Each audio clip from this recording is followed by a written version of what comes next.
Yes, Triple H, you didn't let us down.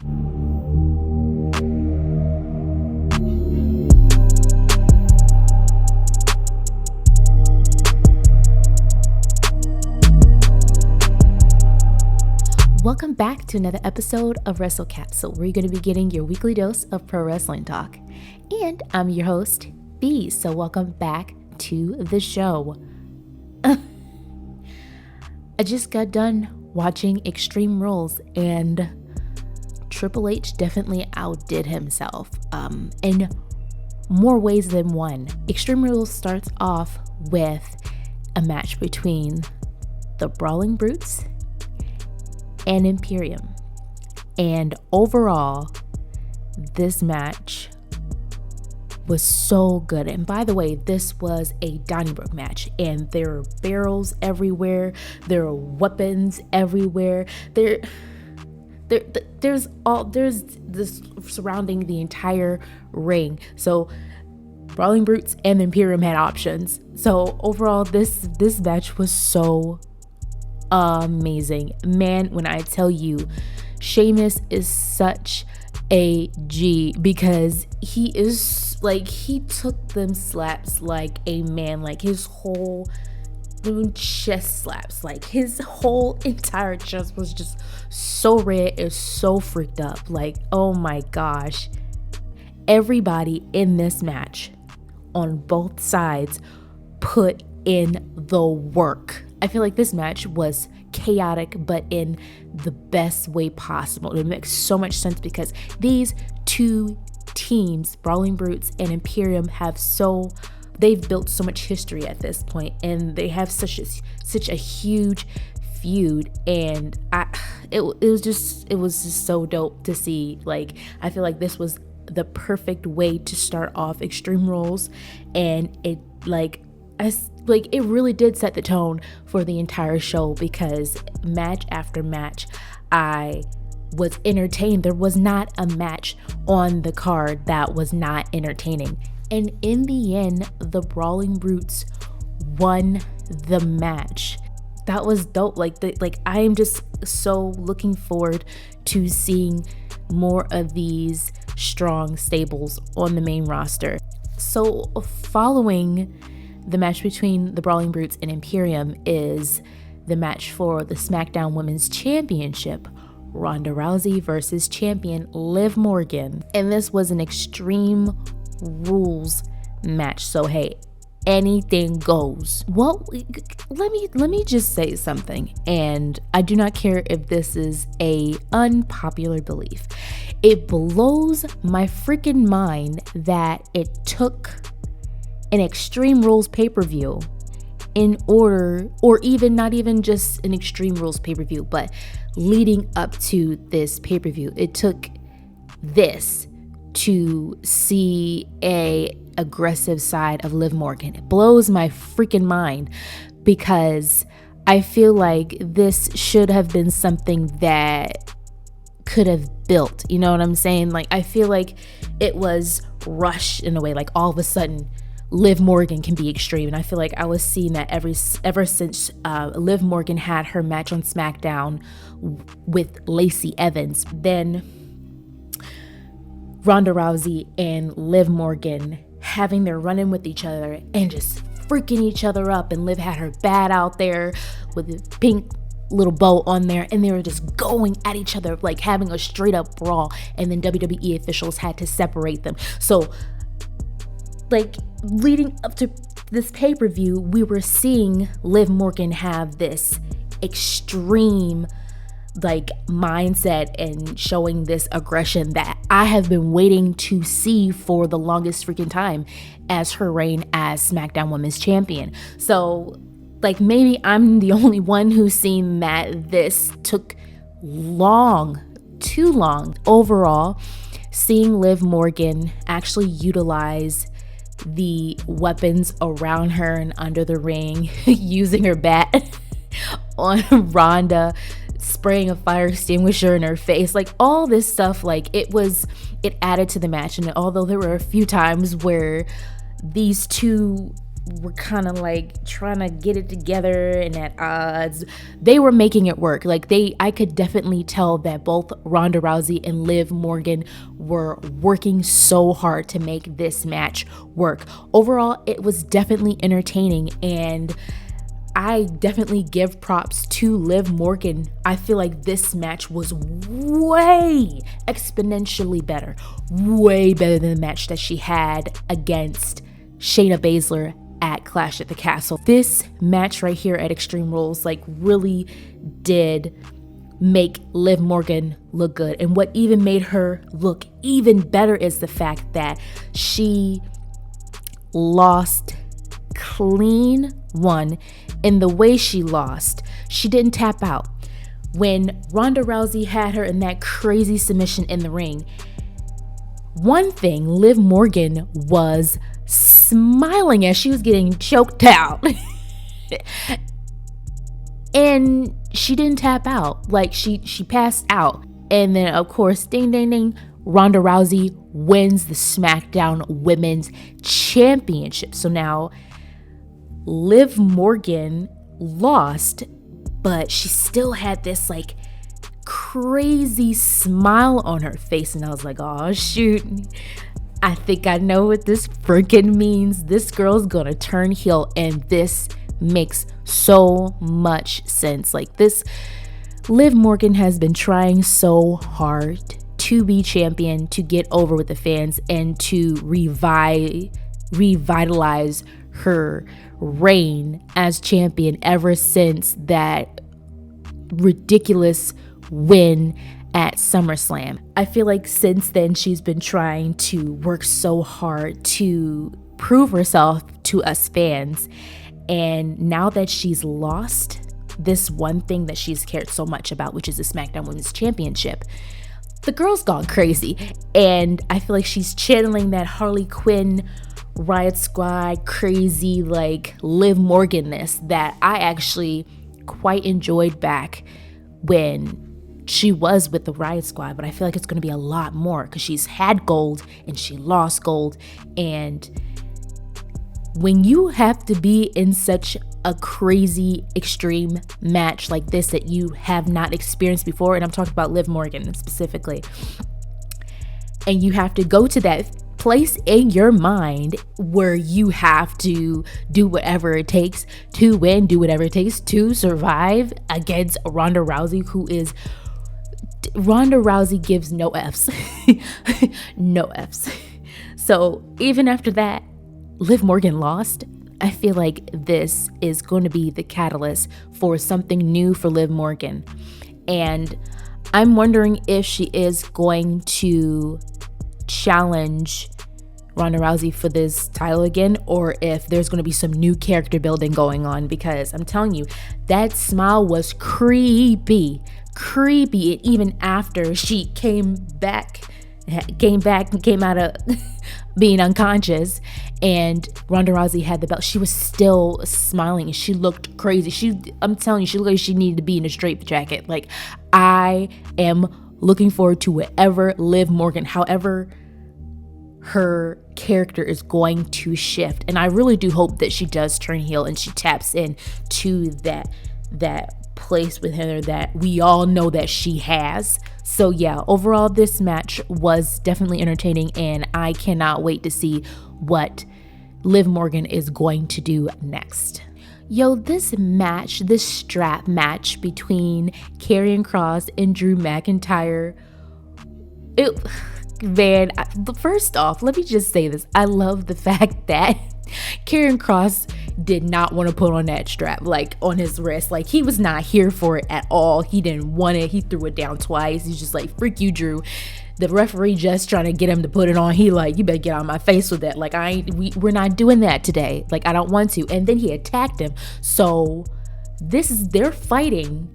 And this whole time, while they're fighting in the beginning of the match hadn't even officially started yet, because the bell didn't ring, because Karrion didn't want to put the strap on his wrist. It took Drew beating the freak out of Karrion Kross and getting him to a place where he could put it on him himself, because Karrion was not going to put that on his wrist. So overall, I loved this match, because We had been waiting for this for so long, and we knew we knew that this is going to be a lit match. Now, some people would say that the match took too long to start and they should have started sooner, but I feel like this feud between Drew McIntyre and Karrion Kross, like that beginning of them just going at it and Karrion being so apprehensive about putting the strap onto his wrist, being so uncooperative, I feel like it added to the match and it added to their feud, because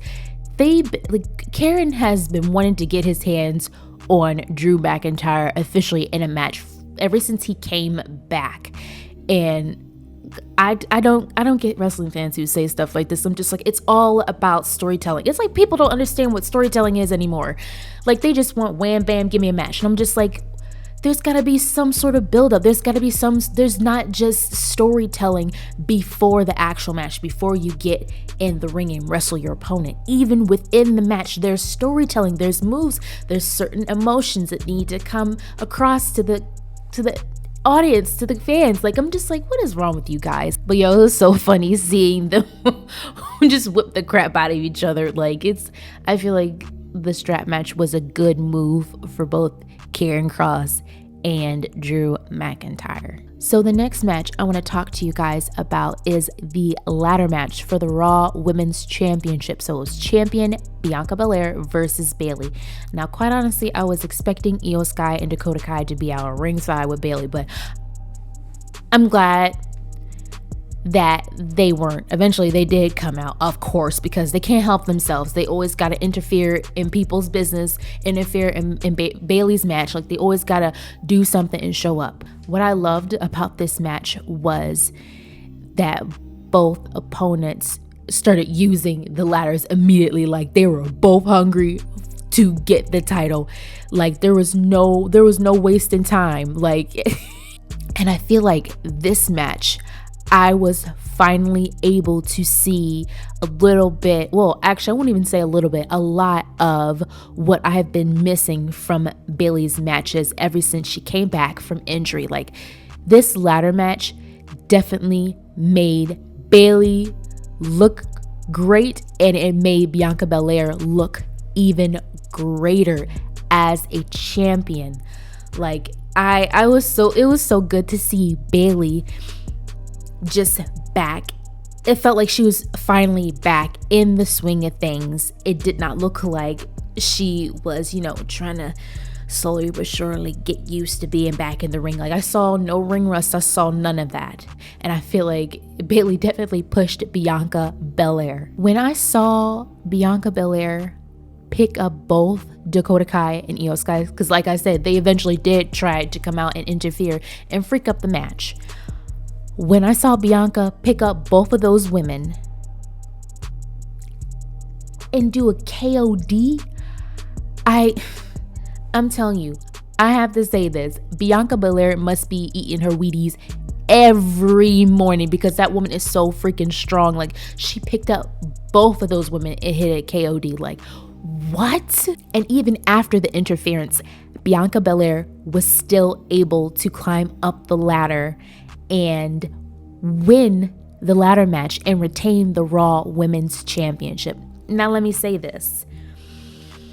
I've noticed something, and you guys let me know if you noticed this too.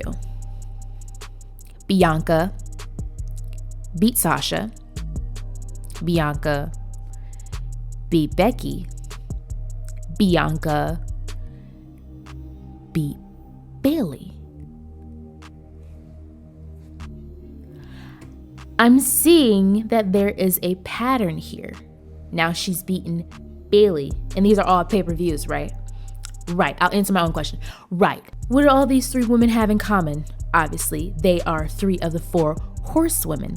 So Bianca Belair, as the Raw Women's Champion, she has been in the ring with these three horsewomen thus far and has beat them, and it has elevated her as a champion on the main roster. All that's left is for her to face Charlotte, and I don't find it ironic at all that within Extreme Rules, they had this amazing package of Charlotte Flair, reintroducing her to the WWE universe, showing her accolades, showing her in the ring, showing where she's come from being in NXT to being like having 1,000 championship runs, you know what I'm saying? So I don't find it ironic that they did show that. So I'm betting that her next big opponent, Bianca's next big opponent, is going to be Charlotte, because I feel like as a woman in the WWE women's division, in order to be seen as the best, you have to come against women who have been there, done that, worn the t-shirt. And the 4 horsewomen in WWE have a bunch of accolades and have done so much for the evolution for the women's division. Charlotte Flair, Becky Lynch, Bayley, Sasha Banks. And I feel like when you're able to be all 4 of those, then you can definitely say that you are one of the best in WWE. So I'm interested to see what's going to happen next. I'm interested to see when Charlotte comes back, how she's going to be packaged. I'm assuming she's still going to be heel, because I feel like Charlotte Flair is best as heel, but I'm interested to see how Charlotte Flair and Bianca Belair are going to, what this story is going to be, because I have no doubt that Charlotte's next. So the I Quit match between Finn Bálor and Edge. Let me just say, this match was phenomenal. And quite honestly, I feel like this match should have been the main event. Not saying that the fight pit match between Seth freaking Rollins and Matt Riddle wasn't good, because that was good too, but I feel like it wasn't what I expected. I felt like there was going to be more within there. It was great, but I feel like following up from that I Quit match, like it's hard. It's hard to follow up with that. It really is. Like, there was so many twists and turns. Beth Phoenix came out. There was just so much storytelling, and it was wild. And then they were in the crowd and they beating each other up. Like, oh my gosh, like it was insane. This I Quit match was insane. I feel like any match that Edge is in is going to be incredible. And even though in the beginning of the match, Finn Bálor was definitely getting the best of Edge, Edge was coming back, like he came back with a vengeance. And then you have freaking Dominic Mysterio and Damian Priest coming out of nowhere, but then Edge took them down. And of course, Rhea Ripley had to also come out of nowhere, and then she freaking handcuffed him to the ropes. But Miss Glamazon, Beth Phoenix, Edge's wife, came to the freaking rescue. And then Rey Mysterio came out to help too. Like, there was just so much going on. Yo, no matter how many times Finn Bálor was freaking Edge up, no matter how many times he got stomped on by Damian Priest, no matter how many times he was getting freaked up in the Judgment Day, kept beating him down in the ring, Edge would not say, I quit. And I, like, at one point I was just like, okay, I know he's going to quit. Like, I know Finn Bálor is not going nowhere. He's in the Judgment Day. They're like in their highest of highs right now on Raw. He's not going anywhere. So I'm just like, Edge, I don't know when Edge is going to say I quit, but he is not saying it.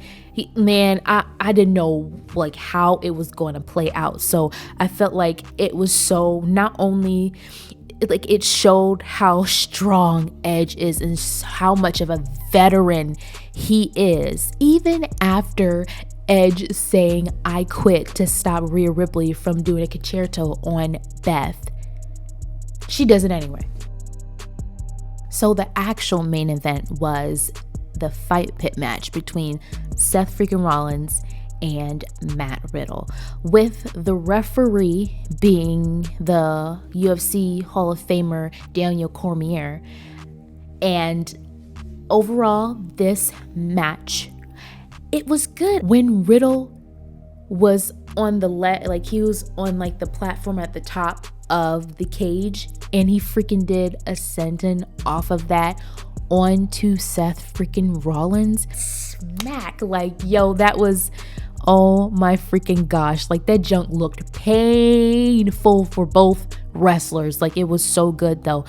But one thing that was a little weird was how, like, Daniel kept telling them, like, don't, like, stop them from going up on the platform. I mean, on the platform at the top. And I'm just like, wait a minute, that's what it's built for. Like, of course they're going to go up there. What was funny was